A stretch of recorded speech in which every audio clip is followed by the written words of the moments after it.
मैं डॉक्टर वीरेंद्र सिंह जी को कहूंगा कि वो अपनी बात कहें। नमस्कार सर। नमस्कार। स्थिति गंभीर है और कोरोना का खतरा बहुत ही भयंकर है। सर अभी कल की बात है, मैं राजस्थान हॉस्पिटल में राउंड ले रहा था। सिर्फ एक 18 साल का बच्चा जो कि तेज सांस ले रहा था और उसका स्कोर था 22, मतलब ऑलमोस्ट 85-90% उसके लंग्स इन्वॉल्व हो गए थे। बहुत हाई वेग से ऑक्सीजन देनी पड़ रही थी क्योंकि इसके अंदर निमोनिया हो जाता है। और जो निमोनिया जो होता है उसके साथ के अंदर एक साधारण व्यक्ति जो दौड़ते हुए सांस लेने में उसको 100 मीटर की रेस लगाते हुए जितना सांस में तकलीफ होती है, वैसे उस निमोनिया के पेशेंट में बैठे बैठे भी उतनी ताकत से सांस लेना पड़ता है। सिर्फ 18 साल उम्र। ये सिर्फ आइसोलेटेड केस नहीं है। अपने जैसे आंकड़े देखें तो जैसे जोधपुर के कल 20 लोगों की मृत्यु का आंकड़ा आया, उसके अंदर 10 लोग 45 से कम उम्र के थे और 5 जिनकी मृत्यु हुई उनके सिर्फ 24 आवर के अंदर डेथ हो गई। मार्च के अंदर 31, जो अभी सिद्धार्थ महाजन साहब ने बताया, 31 टोटल डेथ हुई थी पूरे प्रदेश में और उससे 1.5 गुना ज्यादा तो एक दिन में यहां हो गई। 2000 केस थे 1 अप्रैल को पूरे राजस्थान में, जो आज 65-70 हजार हो रहे हैं। तो एक तरह से प्रलय की आहट सुनाई दे रही है इन आंकड़ों के अंदर। और ये प्रलय किसी ने देखा नहीं, लेकिन जो पढ़ा, जो कल्पना है, वो लगता है शायद ये एक तरह से फर्स्ट वेव तो ट्रेलर थी, असली खतरे की फिल्म तो अब हम देखने वाले हैं। तो यदि अपन इस समय यदि लेंगे तो कदम उठाएंगे तो आगे चीज को इसको बचा सकते हैं। अब इसमें क्या किया जाए? देखिए, यूजुअली जो वायरस है वो एक तो व्यक्ति को इन्फेक्ट कर घायल करता है, तो हम एक और तो ट्रीटमेंट कर रहे हैं। ट्रीटमेंट की कैपेसिटी अभी तक तो हम समुचित हो रही है और उसके लिए प्रयासरत भी हैं। लेकिन जो दूसरा लेवल है, या तो वायरस किल कर दे हमको या हम वायरस को किल कर दें। क्या वायरस को किल किया जा सकता है? हाँ, यदि 14 दिन तक लगातार एक संक्रमित व्यक्ति बिना किसी के संपर्क के रह जाए तो वायरस स्वतः ही उसकी बॉडी के अंदर खत्म हो जाता है।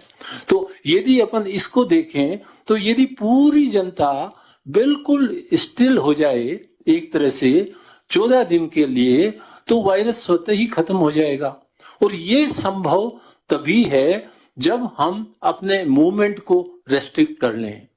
हो सकता है कि जिस गति से अभी हम तेजी से बढ़ रहे हैं वो बड़ी खतरनाक स्थिति दिखाई दे रही है।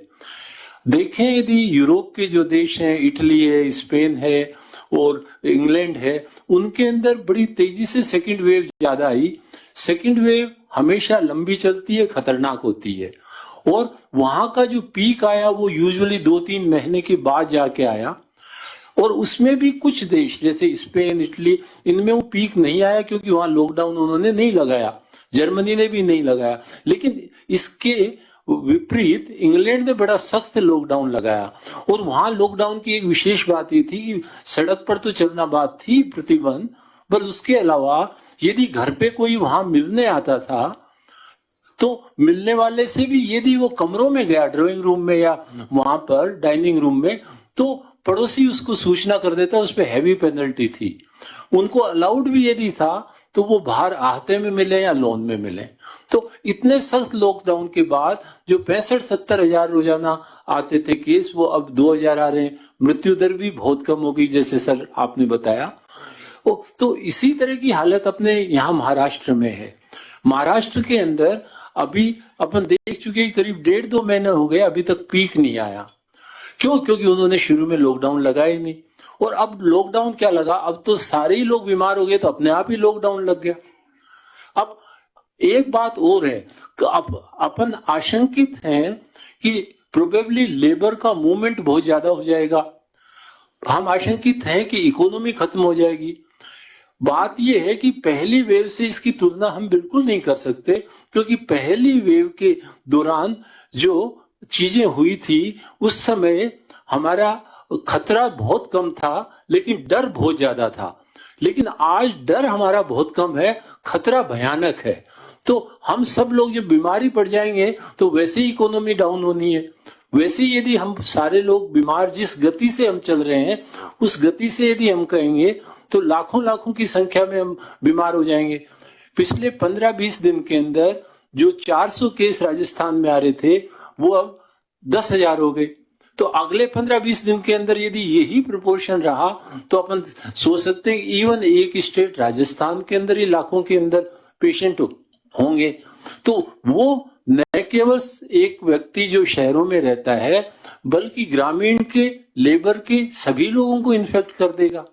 तो ये अपने आप ही वो उस स्थिति में पहुंच जाएंगे कि बिना लॉकडाउन लगाए ही होगा, अपने आप लॉकडाउन हो जाएगा। तो वो स्थिति वो होगी जबकि बड़ी गंभीर बात होगी, क्योंकि वो उस समय हो सकता है कि ऑक्सीजन बेड नहीं मिले, हो सकता है कि पेशेंट के लिए अस्पताल में नहीं मिले। जैसे पिछले 7 दिन में हमारे राजस्थान अस्पताल में पेशेंट आता है, हमें बड़ा दर्द होता है उसको ना कहते हुए कि भाई बेड खाली नहीं है। अरे ये भी कोई बात हुई? वो दुखी इंसान है, उसको कैसे ना कर दें, पर मजबूरी है। तो इसमें जो सबसे बड़ी बात है कि किल वायरस के लिए हमें अपने आप को डिसिप्लिन करके, कोरोना लाइफ स्टाइल अडॉप्ट करके अपने रेस्ट्रिक्ट करें अपने मूवमेंट को, सिर्फ घर में। बाहर जाएं तो मास्क पहन के जाएं, लेकिन मास्क भी फिटिंग का मास्क पहन के जाएं। जैसे शर्ट और पैंट फिटिंग की होती है वैसे ही मास्क भी फिटिंग का हो, और वो मास्क किसी भी हालत में नाक से नीचे नहीं सरके। चाहे हमारी शर्ट सरक जाए 2 इंच चलेगा, लेकिन मास्क नहीं सरकना चाहिए। ये हम प्रतिबद्धता लेके आगे चलें, और हम अपने घर के अंदर ही, इस घर से बाहर तभी जाएं जब कोई मजबूरी हो, और अपने मेहमानों को अपने घर पे ना बुलाएं, फोन से काम चला लें। यदि फिर भी बुलाना जरूरी है तो अहाते में या सड़क के किनारे खड़े होकर बात करें। घर के कमरों के अंदर यदि हम नहीं करें तो वही होगा। इस तरह से हम वायरस को किल करके, और जो पीक आ रहा है उसको हम ब्लंट कर सकते हैं।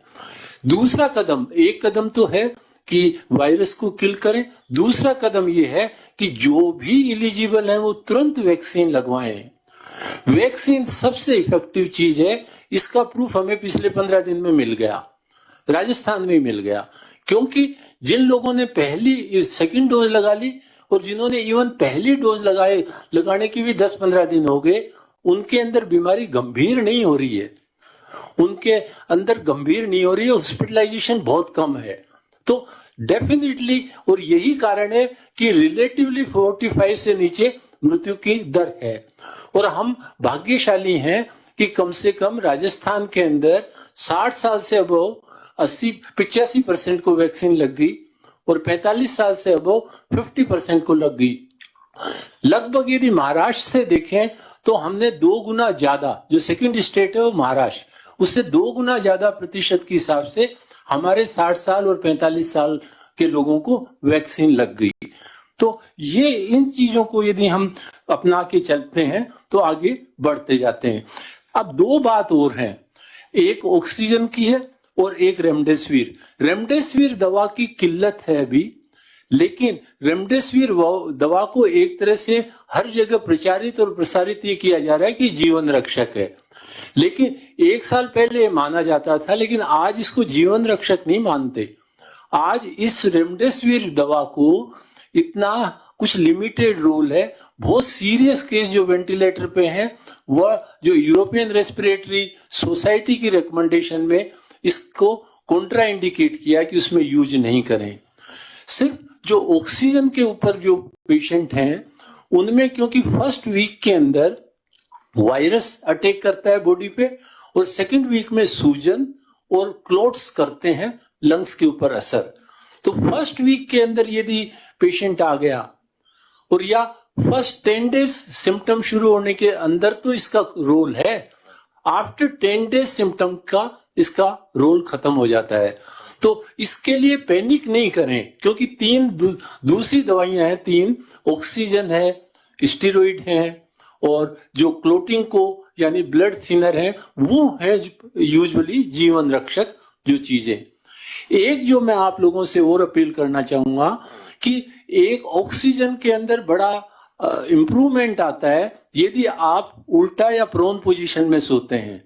तो कम से कम यदि हम अभी से थोड़ी सी प्रैक्टिस कर लें कि हम प्रोन पोजीशन में सोने लग जाएं, तो इवन बीमारी के समय हम आसानी से सो सकेंगे और हमारा ऑक्सीजन का रिक्वायरमेंट कम हो जाता है। हमने देखे हैं कि 88-89 सेचुरेशन आ रही है और वो व्यक्ति उल्टा सो गया या प्रोन पोजीशन में सो गया तो 92-93% आ जाती है। तो ये एक बड़ा इफेक्टिव तरीका हो सकता है, पर ये प्रैक्टिस हमें अभी से करनी है जब हम बीमार नहीं हुए, क्योंकि उस समय हम पेशेंट्स को करवाते हैं, जैसे रात को मैं गया सबको कहा भाई उल्टा सो, तो उनमें 50% को तकलीफ होती है कि साहब उल्टे हम कभी सोए ही नहीं, कैसे सोएं। एक चीज और है कि हम यदि जल नेति कर लें, जैसे हम काम से गए या कहीं बाहर जाके वापस घर आए, तो क्योंकि वायरस सबसे पहला घर बनाता है नाक और गले में, तो यदि नेति करते हैं तो उससे गला साफ हो जाता है और वायरस को वो क्लीन कर सकती है। ऐसा साइंटिफिक स्टडी जो लंग इंडिया के अंदर रिव्यू आर्टिकल रिसर्च के रूप में ये प्रकाशित हुआ है इसी कोरोना काल के दौरान। तो ये कुछ ही बातें थी कि kill the virus step 1 and second is get yourself vaccinated. Thank you very much.